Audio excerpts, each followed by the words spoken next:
wabarakatuh. Alhamdulillahirrahmanirrahim. Allahumma sholli ala Muhammad wa ala ali Muhammad. Pemirsa, salam jumpa kembali di program Kabar Petang edisi Kamis 9 September 2021. Bersama saya Fatih Solmahudin. Selama beberapa waktu ke depan kita akan membaca berita paling menarik hari ini, membahasnya bersama narasumber yang berkompeten dan tentu dari sudut pandang Islam. Pemirsa, inilah Kabar Petang selengkapnya.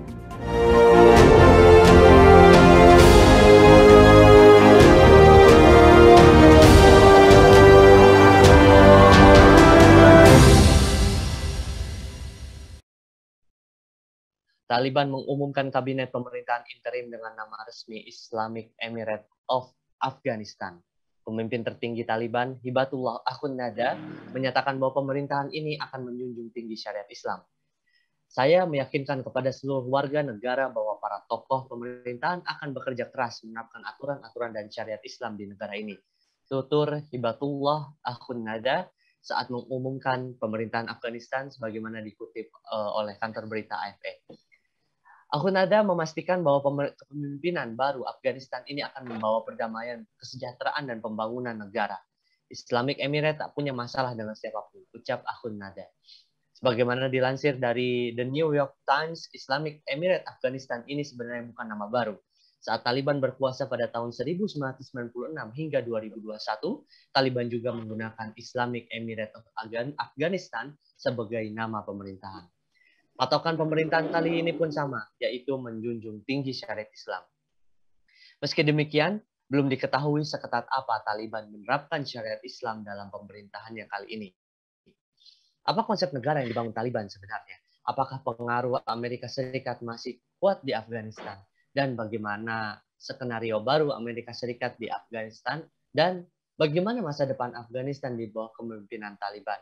Pemirsa, untuk membahasnya kami telah terhubung dengan pengamat politik internasional Bung Umar Syarifuddin.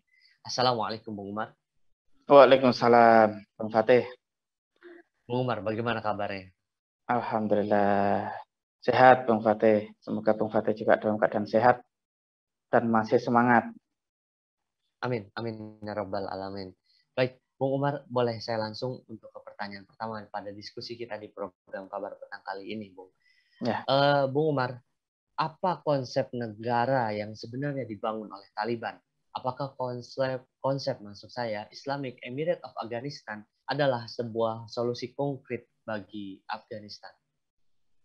Ya, baik. Jadi hari ini kita melihat bahwa Taliban menyebut diri mereka itu sebagai pemerintahan Imarah Islam. Jadi kita tentu saja perlu mengingatkan kepada mereka bahwa konsep Imarah Islam sebetulnya bertentangan dan berfungsi sebagai penghalang juga bagi satu khilafah Islam bagi seluruh manusia tentunya ya.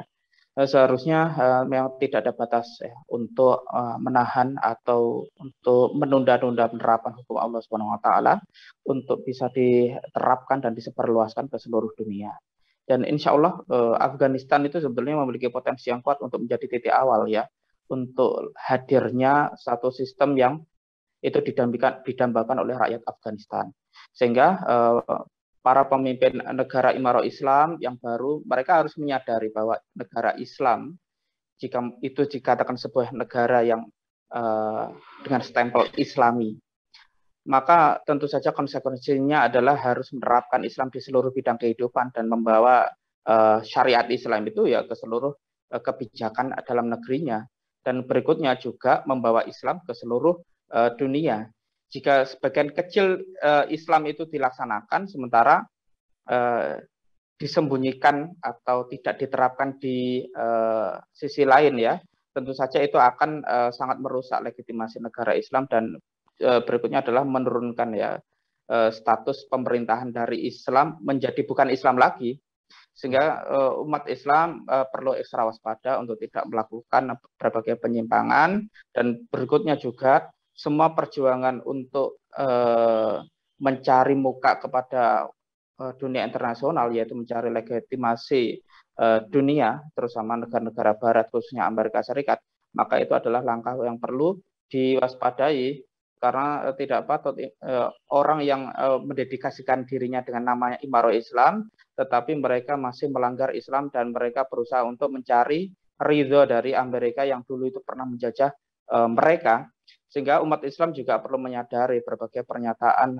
dari penguasa Barat seperti Biden dalam berbagai pernyataan-pernyataan di media, dan Biden sendiri secara konspiratif mendorong agar masyarakat Afghanistan dan rezim baru Afghanistan berusaha untuk bisa duduk ya di meja dialog ya demi mencapai solusi sekuler yang diinginkan oleh Amerika, yaitu solusi yang inklusif, solusi moderat berdasarkan apa yang dimanage oleh Amerika Serikat. Jadi secara syar'i tentu saja haram bagi rezim Afghanistan untuk menjual keputusan politiknya dengan imbalan kasih sayang kepada Amerika Serikat. Tetapi yang dituntut secara syar'i itu adalah bahwa setiap penguasa di dunia Muslim hendaknya mereka mengeluarkan diri mereka dari setiap tarikan internasional dan tidak terjebak ya dalam jebakan pemberian restu dan legitimasi internasional. Contohnya adalah Amerika Serikat, lalu menggadaikan keputusannya demi mendapatkan ridho maupun mendapatkan legitimasi hukum dari Amerika Serikat, PBB dan seterusnya. Kalau mereka itu ingin menjadi penolong agama Allah, lalu mereka mendedikasikan dirinya sebagai imarah Islam, dan tentu saja mereka harus menunaikan peran mereka dengan menolong agama Allah, dengan menerapkan syariah Islam itu secara sempurna. Mereka harus menggunakan persenjataan dan kekuatan mereka itu ya untuk kemaslahatan dunia Muslim juga, dan harus menggunakan sumber daya alam itu ya untuk kemakmuran rakyatnya. Dan yang berikutnya bukan malah menyerahkan semua atau sebagian kepercayaan itu kepada dunia internasional termasuk Amerika Serikat yang menginginkan agar Afghanistan itu sebagai negara yang lebih sekuler lagi ke depannya. Sehingga kalau kita bicara imamah atau khilafah, tentu saja itu adalah negara yang memiliki model kepemimpinan yang khas, sehingga sangat berbeda dengan bentuk konsep negara yang lain. Begitu, Bang. Baik, Bung Umar, dari penjelasan Bung Umar tadi bisa disimpulkan atau tidak bahwa apakah Taliban sebenarnya menghadirkan resep gagal untuk Afghanistan? Ya, kalau dikatakan resep gagal, ya berarti Afghanistan betul-betul mengkombinasikan antara ide sekuler dengan Islam, itu bisa dikatakan resep gagal. Kalau Taliban menawarkan penerapan syariat Islam dan itu dilakukan tidak hanya sebatas klaim, yaitu berarti resep yang berhasil. Tetapi yang dikhawatirkan adalah adanya deklarasi bersama antara pihak pemerintahan baru Afghanistan, kemudian ada kesepakatan dengan secara rahasia maupun secara terbuka dengan Amerika Serikat, lalu terus menegaskan kembali kesiapan mereka untuk terus melakukan berbagai misalkan operasi militer bersama dengan Amerika Serikat untuk menghadang misalkan gangguan dari ISIS, Al-Qaeda misalkan. Dengan bantuan atau uluran tangan Taliban atau rezim baru Afghanistan kepada Amerika Serikat, tentunya itu nantinya bisa menjadi tipuan penjajah untuk menciptakan berbagai kemungkinan Amerika Serikat untuk bisa mencampuri urusan internal rakyat Afghanistan. Sehingga ketika Taliban nanti setuju dengan arahan Amerika Serikat untuk melakukan penyelesaian politik ya dengan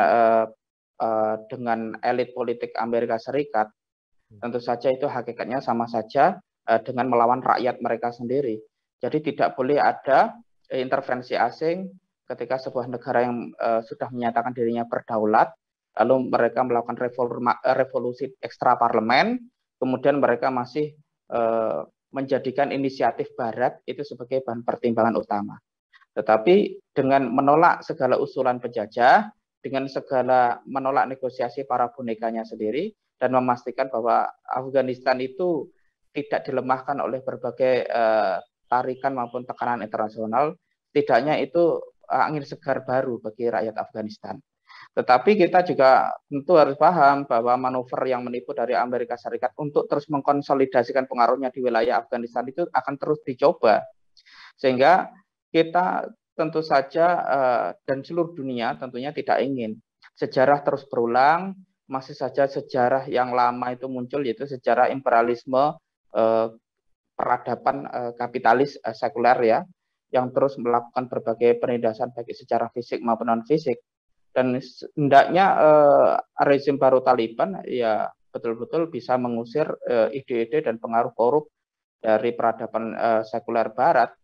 Kalau itu tidak mampu, ya tentu saja kemerdekaan yang diklaim oleh Taliban itu tidak cukup selama salah satu tali dari Barat sendiri masih melekat di dalam struktur kepengurusan dan struktur kepemimpinan Afghanistan.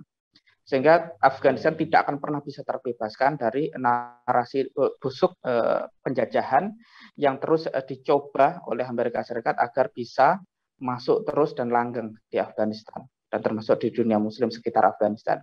Jadi kalau Afghanistan menginginkan pembebasan, ya pembebasan sejati itu adalah hari di mana rakyat Afghanistan harus dibebaskan dari ide-ide dan sistem korup yang keliru dan harus dipersatukan oleh ikatan Islam dan untuk Islam bukan yang lain. Ya, seperti itu, Bang. Baik, Bung Umar, saya ingin tahu, Bung Umar tadi menyinggung mengenai Amerika ya, terutama Afghanistan ini beberapa kali walaupun ada perjanjian Doha dan segala macam, beberapa kali ingin berusaha melepas intervensi asing, Bung.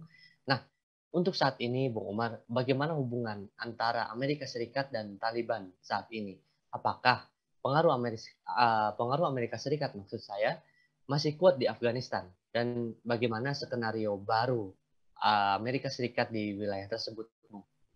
Ya, ketika kita melihat satu fakta bahwa setelah 18 tahun pendudukan brutal atas Afghanistan, Amerika Serikat saat ini ya tampaknya menyatakan dirinya sebagai seolah-olah masih di awal perang ya.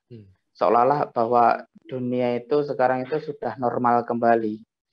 Bahkan Amerika sempat menaruh harapan ya kan itu tentang masa depan Afghanistan itu adalah masa depan yang diinginkan, di mana proses perdamaian yang diinginkan oleh Amerika itu berjalan. Sehingga Amerika terus menawarkan segenggam berbagai isyarat dan persyaratan, termasuk propaganda.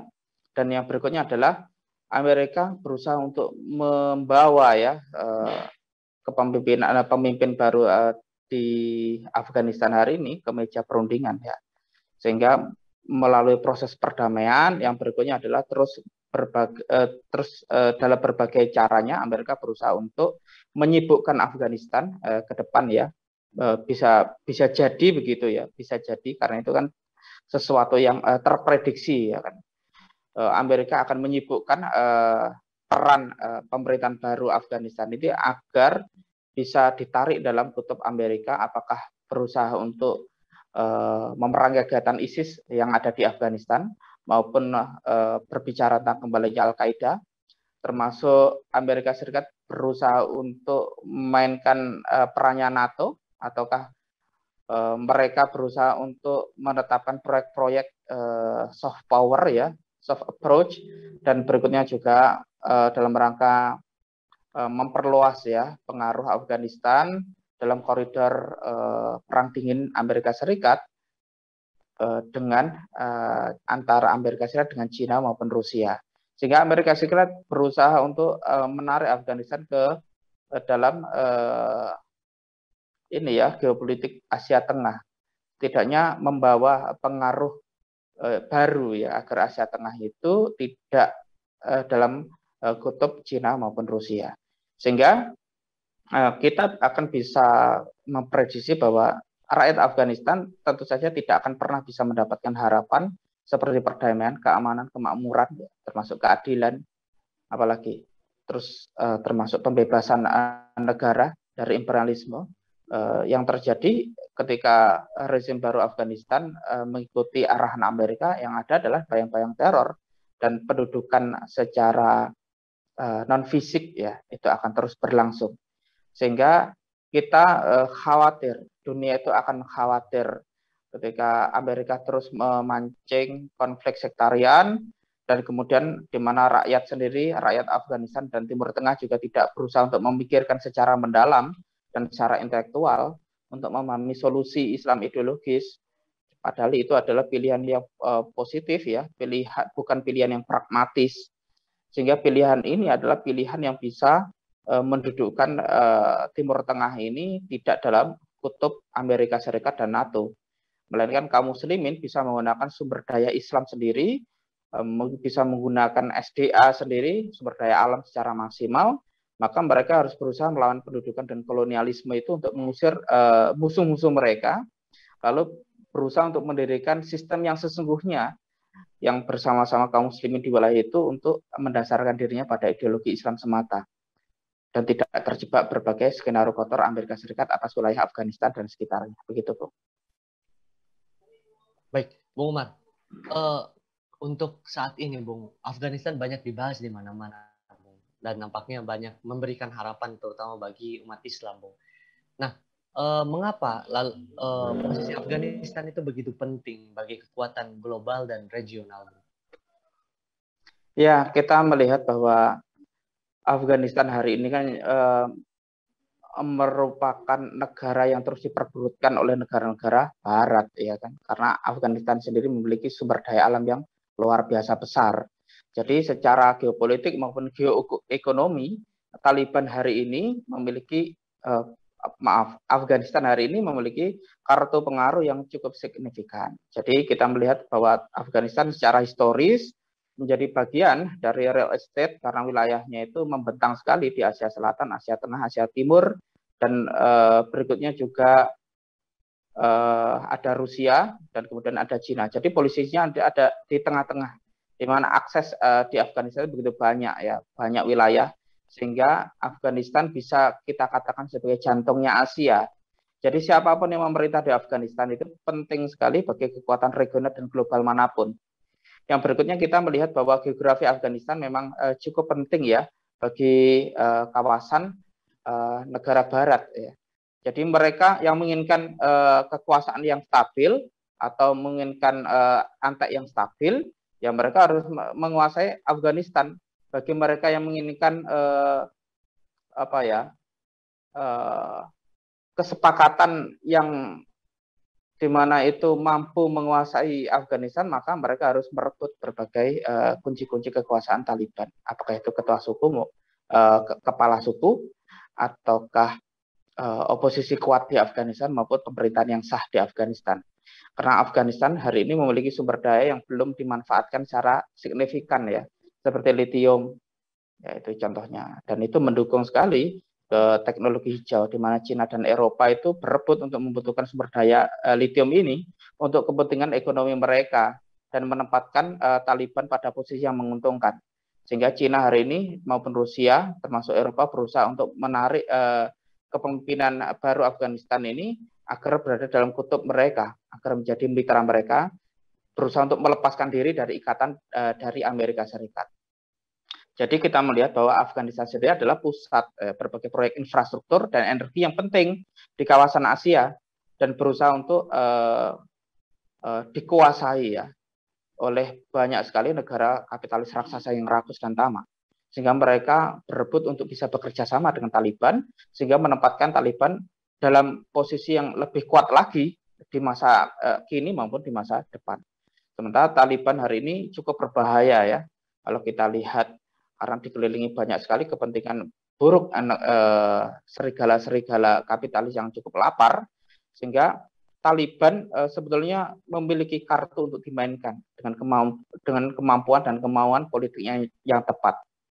Jika Taliban itu betul-betul menyadari posisi penting mereka, sehingga cukup dibutuhkan pemikiran dan kesadaran yang tepat, ya, agar betul-betul mampu menggunakan kartu di Afghanistan ini untuk bisa menavigasi berbagai permasalahan-permasalahan hari ini maupun masa depan tanpa harus mengorbankan garis-garis batas maupun garis-garis penting Islam, ya, tanpa perlu menyerahkan identitas keislaman mereka kepada kehendak Barat. Maka itu yang penting difahami oleh rezim Afghanistan hari ini. Begitu, Bung. Baik, Bung Umar, bagaimana sebenarnya masa depan Afghanistan di bawah kepemimpinan Taliban? Sebenarnya apa yang dibutuhkan oleh Afghanistan untuk bisa keluar dari imperialisme Barat dengan berbagai variannya saat ini, Bung? Ya, Taliban, Afghanistan hari ini membutuhkan satu sistem yang mampu menyatukan seluruh SDM maupun SDA, sehingga rakyat Afghanistan sebetulnya bisa mengubah takdir daerah mereka, ya, memiliki kekuatan ideologis Islam. Dan rakyat Afghanistan hari ini membutuhkan satu perjuangan ideologis maupun membutuhkan banyak sekali para pejuang pembebasan untuk mengubur arogansi kekuatan kolonialis dan menjadi kuburan bagi para peradaban kapitalis, ya para penguasa kapitalis Barat. Maka ini sebagai momentum di persimpangan jalan, ya.